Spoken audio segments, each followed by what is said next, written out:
Je suis présent tous les ans à l'ouverture et tous les ans au concert.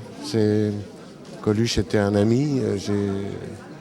Quand je l'ai connu, il aurait pu être bénéficiaire des Restos du Cœur si ça avait existé. Donc ça me relie un peu à cette période-là. Et puis je trouve que c'est une œuvre magnifique qui est complètement propre dans tous les sens du terme. Maintenant qu'avant elle était utile, maintenant elle est indispensable. Alors bon, on peut le regretter, mais c'est pas à cause de nous.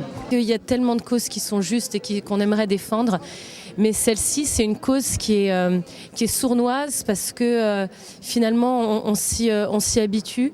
Il y a je trouve qu'il y a une certaine banalité à force, une certaine fatalité de se dire que il y a des pauvres, hein, il y a des riches, il y a des pauvres, c'est la vie, c'est comme ça. Et moi, c'est ça qui me fait peur de plus en plus, c'est cette banalité et l'usure peut-être du message à force de le répéter, de se dire oui, il y a des pauvres, il faut qu'on aide les gens qui sont dans la misère, qui sont dans la précarité.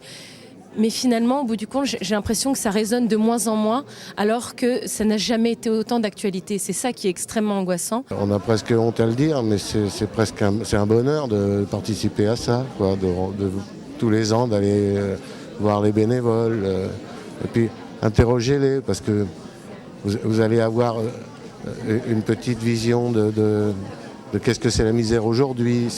C'est en parlant avec eux que j'ai appris pour la première fois il y a quelques années qu'il y avait des couples avec enfants qui venaient au Resto du Cœur, puis l'année des Kosovars, et puis l'année des Irakiens. Et puis on est un peu grâce à eux au courant de ce qui se passe vraiment dans le fond du seau, quoi.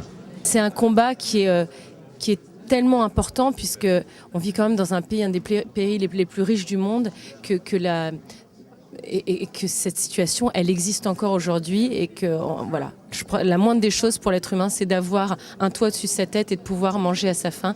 Et c'est le combat de la Fondation et le combat des Restos du Cœur. Et si Coluche nous entendait, qu'aimeriez-vous lui dire aujourd'hui ?